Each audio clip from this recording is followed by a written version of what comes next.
Assalamualaikum warahmatullahi wabarakatuh. Selamat pagi semua. Kami dari kelompok 11 yang akan menjelaskan tentang chemical reaction in a patch tower. Sebelumnya perkenalkan anggota kelompok kami, yaitu yang pertama ada Rega Ardiansyah dari NIM 013, ada Taki Arafi dari NIM 109, ada Dava Ikhlasul Amal dari NIM 102, ada Siti Kofifatul Hasanah dari NIM 011, ada Bagus Fikri Wicaksono dari NIM 046, ada Yuniar Arinda Putri Aji dari NIM 110, ada Agnes Agave BR Sembiring dari NIM 023. Pertama, akan dijelaskan tentang sebuah persamaan diferensial mengenai patch tower, di mana reaksi kimia berlawanan arah di dalam patch tower ini. Pada sebuah persamaan diferensial dengan fase cair dapat ditulis A plus B akan menjadi C. Reaksi ini berjalan irreversibel sehingga laju reaksi dapat ditulis dengan DNA per DT sama dengan KNA dikali NB.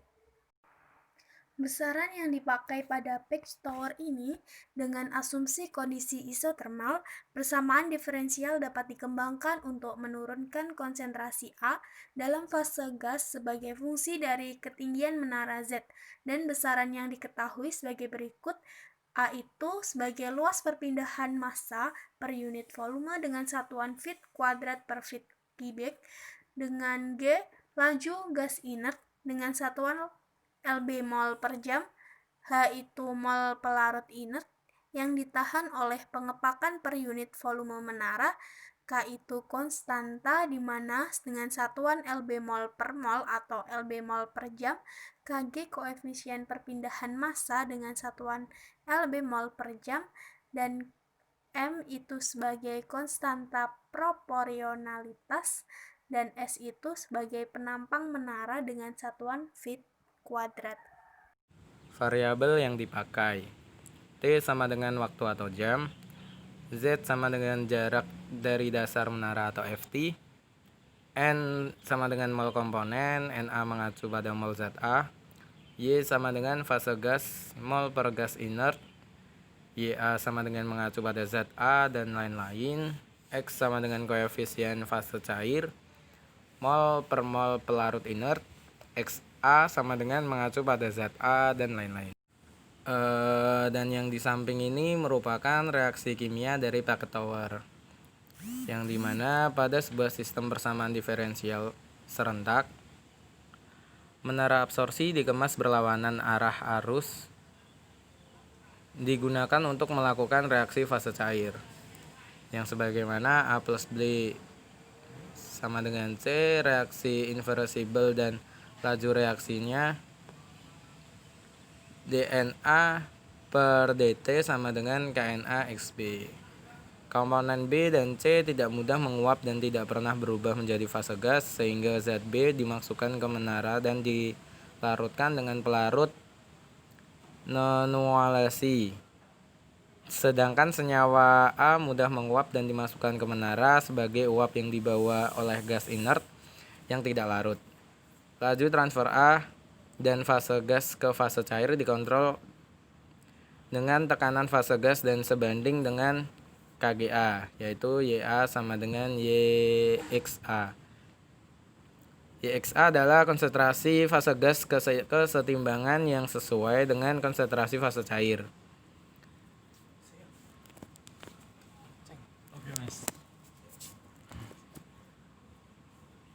Anggap volume konstan penampang S dan panjang dz yang terletak pada jarak Z dari dasar menara, maka setimbangan untuk komponen A dapat ditulis input L sama dengan XA buka kurung XA plus D per DZ buka kurung XA tutup kurung DZ tutup kurung plus GYA.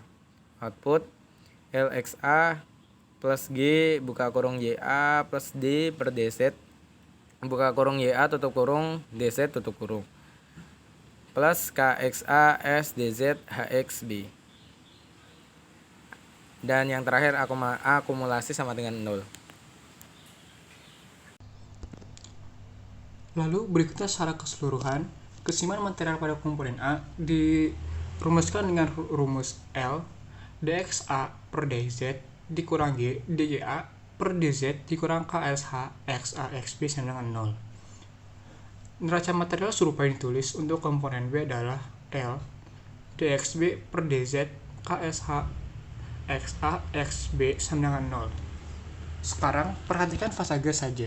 Tulis keseimbangan material pada komponen A, yaitu input sama dengan GYA, output sama dengan G dalam kurung YA plus D per DZ dikali YA dan dikali YA DZ, tutup kurung. Ditambah dengan KG AS DZ buka kurung YA kurang YA lalu tutup kurung. Akumulasi sama dengan 0. Kemudian keseimbangan material fase gas adalah G dA per dz ditambah KGAS buka kurung YA dikurang YA aksen tutup kurung sama dengan 0. Persamaan sebelumnya dan persamaan awal digabungkan dan menghasilkan G dA per dz ditambah KGAS buka kurung YA minus M XA tutup kurung sama dengan 0. Persamaan 3.77 dan persamaan 3.78 dimasukkan ke persamaan 3.80. Persamaan 3.80 ini digunakan untuk menghilangkan dua variabel, yaitu variabel XA dan XB. Kemudian untuk variabel YA diambil sebagai variabel yang dipertahankan.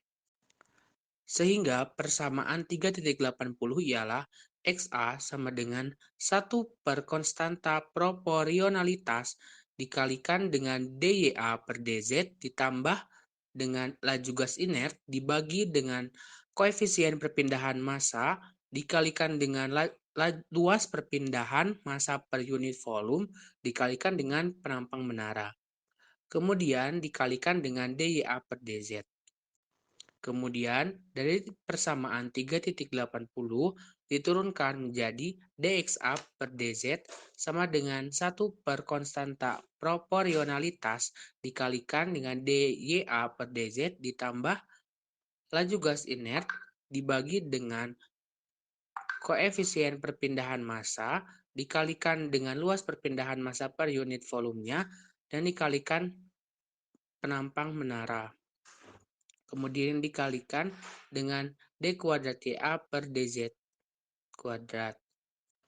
Kemudian dari persamaan tersebut diturunkan kembali menjadi 1 per konstanta proporsionalitas dikalikan dengan D kuadrat YA per DZ kuadrat ditambah laju gas inert dibagi dengan koefisien perpindahan massa dikalikan dengan luas perpindahan massa per unit volumenya dikalikan dengan penampang menara dan dikalikan dengan D kuadrat YA per DZ pangkat 3. Kemudian dilanjutkan masih pada penurunan persamaan, kemudian kita tulis kembali persamaan 377 yaitu L per KHS dXA per DZ min GKHS DYA per DZ sama dengan XA kalikan dengan XB.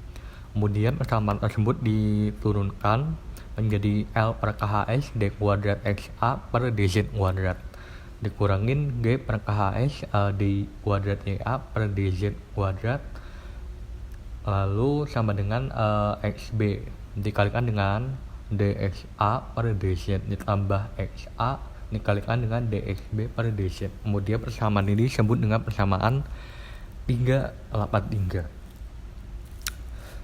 Kemudian slide berikutnya 378 dituliskan kembali persamaannya DXB per DZ sama dengan KSH per L dikalikan XA per SB. Lalu proses diferensiasi tersebut digabungkan sehingga dihasilkan 6 persamaan. Persamaan tersebut adalah 377, 378 dan 380 hingga persamaan 383. Kemudian variabel-variabel yang tidak diketahui itu ada XA, DXA per DZ, lalu D kuadrat XA per DZ kuadrat, SB dan DXB per DZ. Kemudian akibatnya eliminasi aljabar tersebut dimungkinkan untuk menggabungkan dari persamaan 3.83 dan 3.78, kemudian diselesaikan secara eksplisit terhadap SB untuk SB yaitu, sehingga dari eliminasi dan substitusi tersebut diperoleh persamaan SB sama dengan L per KHS dikalikan dengan D kuadrat XA per DZ kuadrat dikurangi G per KHS dikalikan dengan D kuadrat YA per DZ kuadrat per KHS per L dikalikan dengan XA kuadrat lalu ditambah dengan DXA per DZ.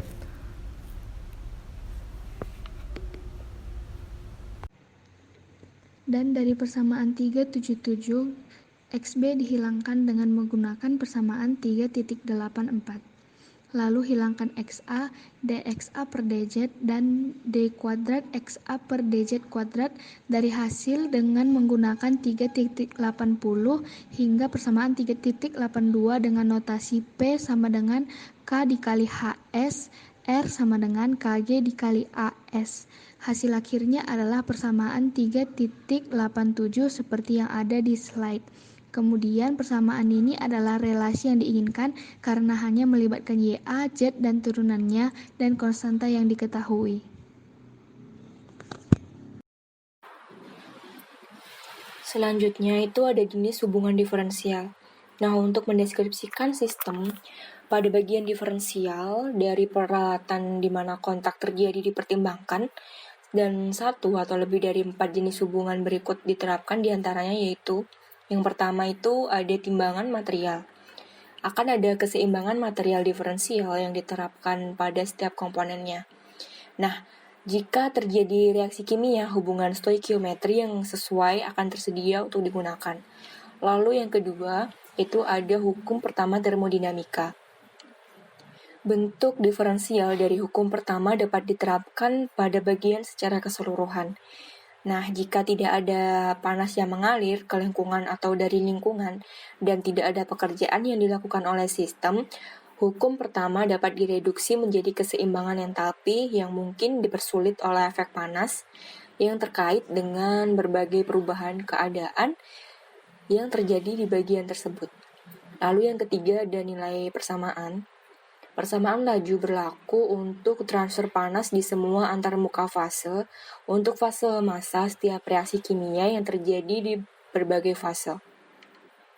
Lalu yang keempat, ada equilibrium. Semua bukti yang tersedia menunjukkan bahwa equilibrium secara substansial berlaku di wilayah batas antarmuka antara fase. Keseimbangan ini itu terus bergeser hingga fase secara keseluruhannya itu mencapai keseimbangan akhir. Nah, persamaan diferensial simultan dalam jumlah yang sangat besar diperlukan untuk memberikan deskripsi yang tepat dari suatu proses, sehingga manipulasinya itu menjadi tidak praktis. Akibatnya, penyederhanaan matematika harus diperkenalkan dalam bentuk asumsi penyederhanaan yang masuk akal. Dan keberhasilan praktis dari prosedur tersebut akan bergantung sepenuhnya pada validitas asumsi penyederhanaan seperti yang diungkapkan oleh pengetahuan atau perhitungan awal. Demikian presentasi dari kelompok 11, kurang lebihnya kami mohon maaf. Apabila ada yang ditanyakan, silahkan untuk menuliskan di meeting chat. Terima kasih.